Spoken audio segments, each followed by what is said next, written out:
जय श्री कृष्णा। सभी को नमस्कार जी।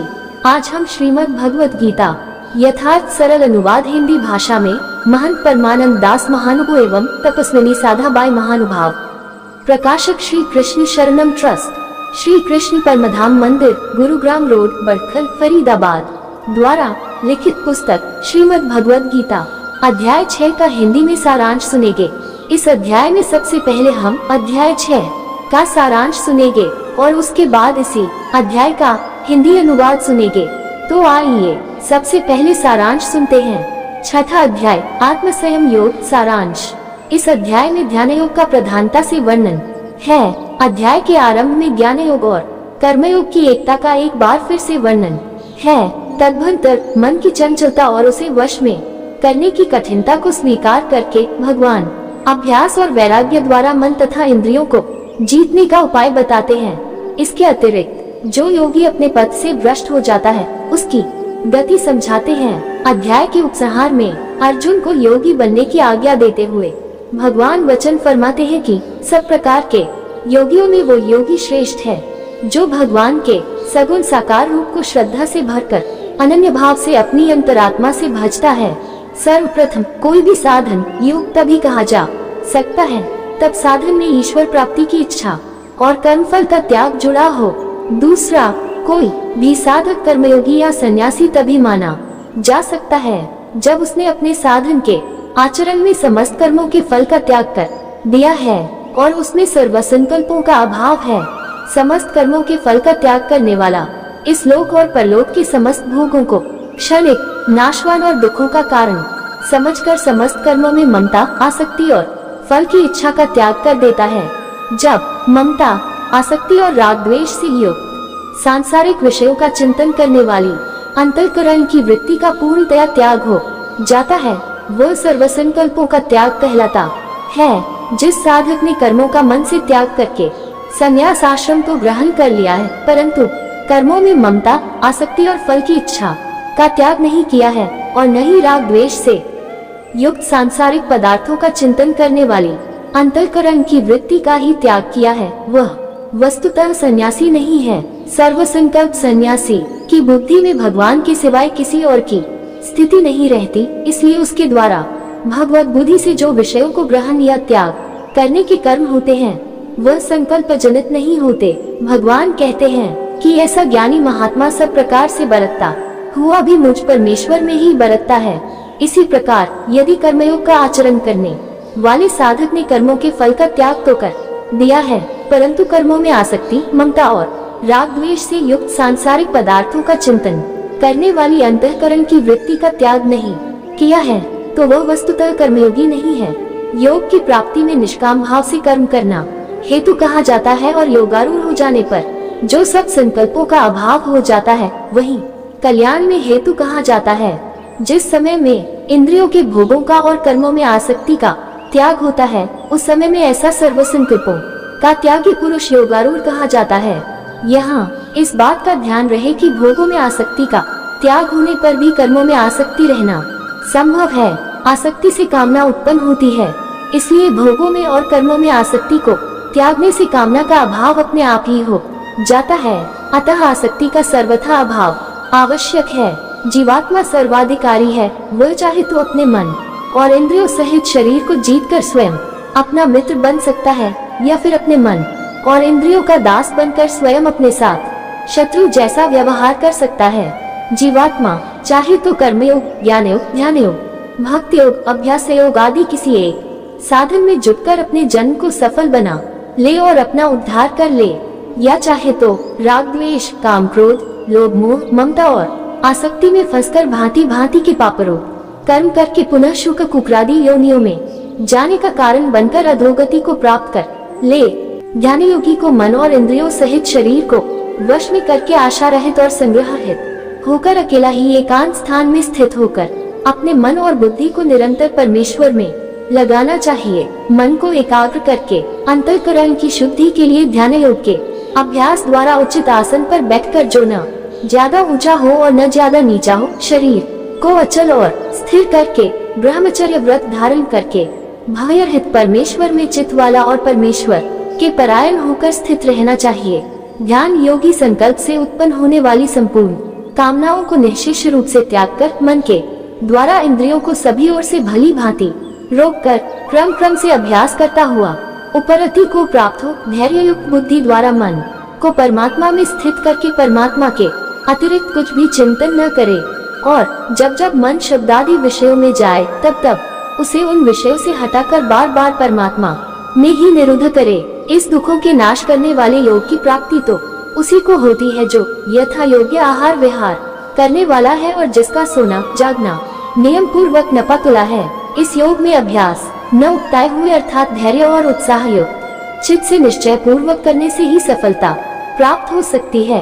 योग साधन में अरुचि उत्पन्न करने वाले तथा धैर्य और उत्साह में कमी पैदा करने वाले विचारों और भावनाओं को साधक को अपने चित्त में प्रवेश नहीं करने देना चाहिए, अर्थात साधक को अपने चित्त से निर्विणता का दोष सर्वथा दूर कर देना चाहिए, तभी इसी चित्त से साधन पूरा हो सकता है।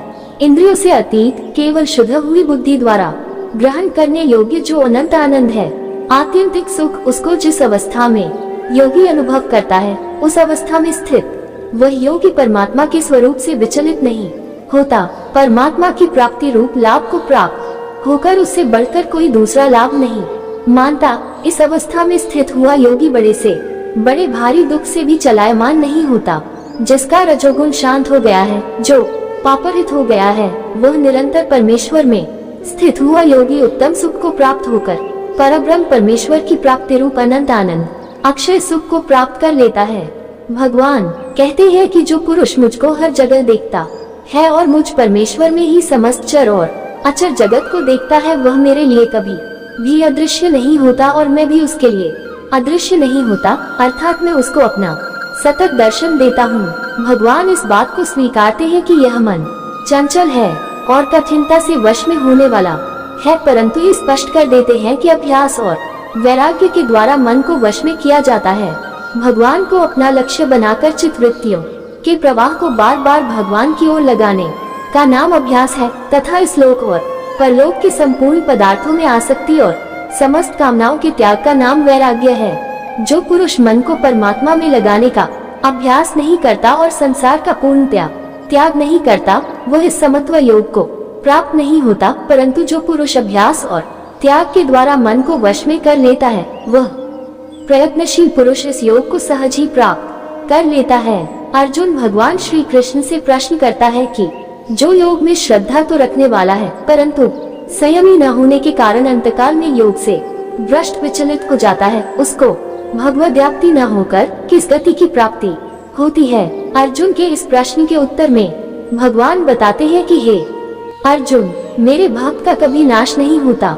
आत्मोद्धार के लिए प्रयत्न करने वाले पुरुष की कभी दुर्गति नहीं होती। जिन योग भ्रष्ट पुरुषों में विषयासक्ति होती है, वे स्वर्ग आदि उत्तम लोकों को बहुत वर्षों तक प्राप्त होकर शुद्ध आचरण वाले लक्ष्मीपतियों के घर जन्म लेते हैं।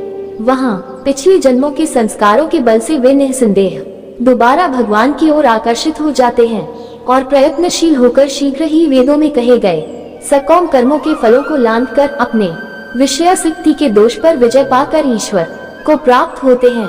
परंतु जो योग भ्रष्ट वैराग्यवान पुरुष होते हैं, वे किसी भी लोक में न जाकर सीधे ज्ञानवान सिद्ध योगियों के घरों में जन्म लेते हैं या निवास पा लेते हैं।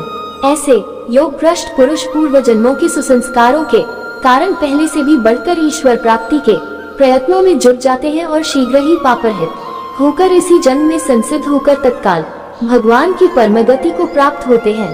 अभी तक आप इस अध्याय का सारांश सुन रहे थे।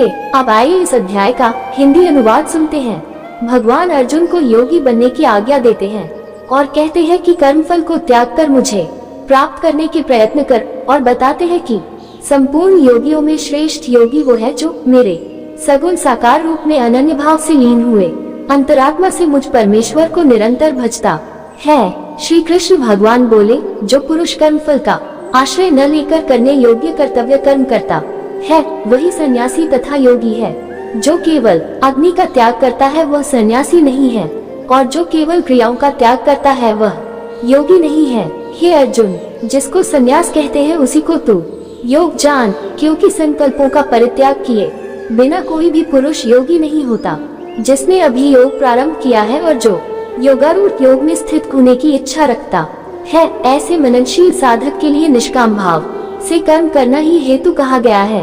और योगारूढ़ हो जाने पर सर्व संकल्पों का अभाव ही उसके कल्याण में हेतु कहा गया है।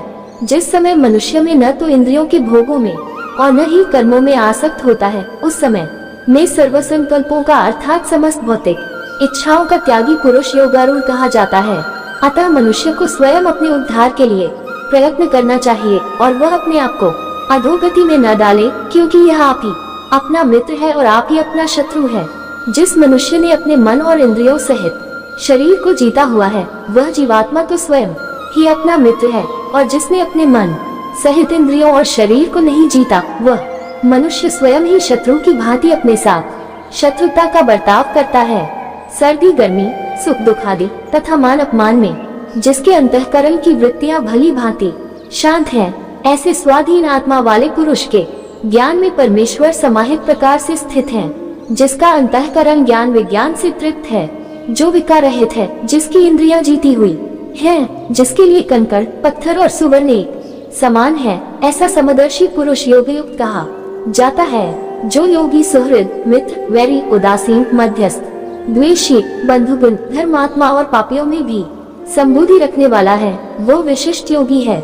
योगी अपने मन तथा इंद्रियों सहित शरीर को वश में करके आशारहित तथा संग्रहरहित होकर अकेला ही एकांत प्रदेश में स्थित होकर अपनी आत्मा को निरंतर परमात्मा में लगावे। शुद्ध पवित्र भूमि पर कुशा, मृगछाला और साफ वस्त्र बिछाए, जो न बहुत ऊंचा हो और न ही बहुत नीचा हो, ऐसा अपना आसन स्थिर स्थापित करके उस आसन पर बैठकर चित्त और इंद्रियों की क्रियाओं को वश में करते हुए मन को एकाग्र करके आत्मशुद्धता के लिए लंबे समय तक योग का अभ्यास करे। शरीर, गर्दन, सिर को सीधा एवं अचल रखते हुए शांत होकर अपनी नासिका के अग्रभाग पर दृष्टि जमा कर अन्य दिशाओं में न देखता हुआ ब्रह्मचर्य व्रत में स्थित होकर भयरहित तथा अविचलित अंतःकरण से सावधान युक्त योगी मन को पूर्णतया से संयम करके मुझ में चित्त को लगाकर और मेरे परायण होकर बैठे। जिसने अपने मन को वश में कर लिया है, ऐसा योगी इस प्रकार अपनी आत्मा को निरंतर मुझ परमेश्वर में लगाता हुआ मुझ में रहने वाली पराकाष्ठारूप परम शांति को प्राप्त करता है।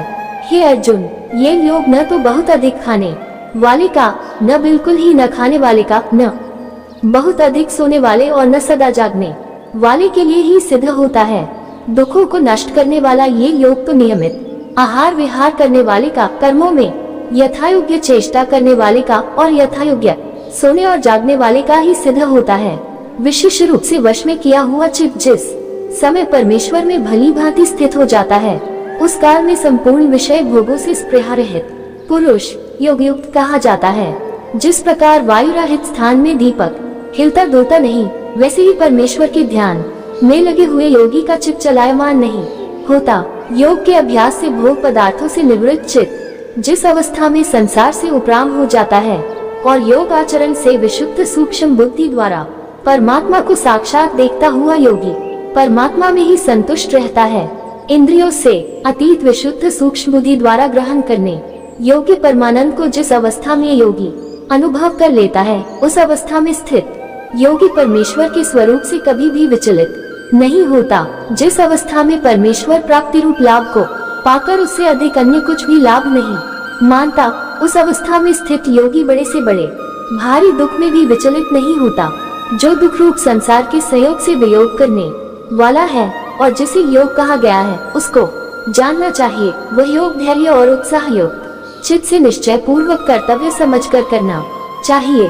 संकल्प से पैदा होने वाली संपूर्ण कामनाओं को पूर्णतया त्याग कर और मन के द्वारा इंद्रियों के समूह को सभी ओर से भली भांति रोककर धीरे धीरे क्रम से अभ्यास करता हुआ विषय भोगों से उपरति को प्राप्त हो तथा धैर्य युक्त बुद्धि द्वारा मन को परमेश्वर में स्थित करके उसके सिवाय अन्य कुछ भी चिंतन न करे। यह स्थिर और चंचल मन जिन जिन विषयों के कारण संसार में विचरता है, उन विषयों से मन को हटाकर उसे बार बार परमेश्वर में ही निरुद्ध करे। जिसका मन पूर्ण रूप से शांत है, जो पापरहित है और जिसके रजोगुण के कार्य शांत हो गए हैं, ऐसे परमेश्वर में अनन्य भाव से स्थित हुए योगी को उत्तम सुख की प्राप्ति होती है। ऐसा पापरहित योगी निरंतर आत्मा को परमेश्वर में लगाता हुआ सुखपूर्वक परब्रह्म परमेश्वर की प्राप्ति रूप अनंत आनंद का अनुभव करता है। परमेश्वर में स्थित ज्ञान, भक्ति और वैराग्य युक्त तथा सब में संभाव से देखने वाला योगी आत्मा को संपूर्ण भूतों में स्थित और संपूर्ण भूतों को परमेश्वर में स्थित देखता है।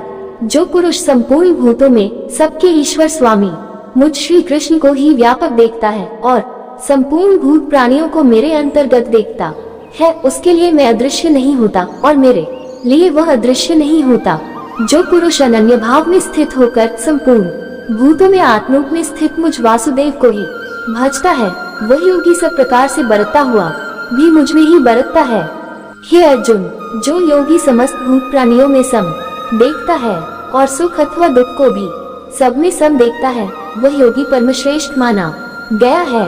अर्जुन बोले, हे मधुसूदन, जो ये योग आपने संभाव से कहा है, मन की चंचलता के कारण मैं इसकी नित्य स्थित को नहीं देखता हूँ, क्योंकि हे श्री कृष्ण, यह मन बड़ा चंचल प्रमथनशील स्वभाव वाला दृढ़ तथा बलवान है, इसलिए मन को वश में करना मैं वायु को रोकने की भांति अत्यंत कठिन मानता हूँ। श्री कृष्ण भगवान बोले, हे महाबाहो, निःसंदेह यह मन बड़ा चंचल है और कठिनता से वश में होने वाला है, परंतु हे कुंती पुत्र, इसे अभ्यास और वैराग्य से वश में किया जाता है। जिसने अपने मन को वश में नहीं किया हुआ, ऐसे पुरुष द्वारा योग प्राप्त करना कठिन है, परंतु वश में किए हुए मन वाले प्रयत्नशील पुरुष द्वारा साधन से योग प्राप्त होना सहज संभव है, ऐसा मेरा मत है। अर्जुन बोले, हे श्री कृष्ण, जो पुरुष योग में श्रद्धा तो रखता है किंतु संयमी नहीं है और असंयम के कारण योग से विचलित हो गया है, ऐसा साधक योग की सिद्धि रूप भगवत साक्षात्कार को न प्राप्त होकर किस गति को प्राप्त होता है। हे महाबाहो, भगवत माप्ति के मार्ग में मोहित और आश्रय रहित हुआ वह पुरुष क्या छिन्न भिन्न बादलों की तरह दोनों ओर से भ्रष्ट होकर नष्ट तो नहीं हो जाता। हे श्री कृष्ण, मेरे इस संशय का संपूर्ण रूप से निवारण करने के लिए आप ही योग्य हैं, क्योंकि आपके सिवाय दूसरा इस संशय का छेदन करने वाला मिलना संभव नहीं है। श्री कृष्ण भगवान बोले, हे पार्थ, उस पुरुष का न तो इस लोक में नाश होता है और न ही परलोक में, क्योंकि ये मेरे प्यारे भक्त आत्मकल्याण के लिए कर्म करने वाला कोई भी मनुष्य दुर्गति को प्राप्त नहीं होता। विषयासक्त योग भ्रष्ट पुरुष पुण्यवानों के लोकों को प्राप्त होकर बहुत समय तक वहां निवास करके फिर शुद्ध आचरण वाले श्रीमान धनवान पुरुषों के घर में जन्म लेता है, अथवा वैराग्यवान योग भ्रष्ट पुरुष उन लोकों में न जाकर ज्ञानवान योगियों के कुल में जन्म ग्रहण करता है, परंतु इस प्रकार का जन्म संसार में निसंदेह दुर्लभ है। वहाँ उस पहले शरीर में संग्रह किए हुए संबुद्धि उपयोग के संस्कारों को वह अनायास ही प्राप्त हो जाता है, और हे कुरुनंदन, उनके प्रभाव से वह फिर से परमेश्वर की प्राप्ति रूप सिद्धि के लिए पहले से भी अधिक उत्साह पूर्वक प्रयत्न करता है। श्रीमानों के घर में जन्म लेने वाला वह योग भ्रष्ट पराधीन हुआ भी उस पूर्वाभ्यास के कारण निसंदेह ही भगवान की ओर आकर्षित हो जाता है, तथा ये संबुद्धि योग का जिज्ञासु वेदों में कहे हुए सकौम कर्मों के फलों को भली भांति लांघ जाता है। प्रयत्न पूर्वक अभ्यास करने वाला वैराग्यवान योगी तो पिछले अनेक जन्मों के संस्कार बल से इसी जन्म में संसिद्ध होकर संपूर्ण पापों से विशुद्ध होकर तत्काल ही परमगति को प्राप्त हो जाता है। योगी पुरुष तपस्वियों से श्रेष्ठ है, शास्त्र ज्ञानियों से भी श्रेष्ठ है, तथा सकौम कर्म करने वालों से तो वह श्रेष्ठ है ही। इसलिए हे अर्जुन, तू योगी बन। संपूर्ण योगियों में भी वह योगी मुझे परम श्रेष्ठ मान्य है, जो श्रद्धा से युक्त होकर अपनी अंतरात्मा से मुझ सगुण साकार परमेश्वर को निरंतर भजता है। इस प्रकार आत्म संयम योग नामक छठा अध्याय संपूर्ण हुआ। अब इसी के साथ विदा लेते हैं, कल फिर इससे अगला अध्याय लेकर हाजिर होंगे। तब तक सभी को जय श्री कृष्णा जी। श्री कृष्णार्पणमस्तु।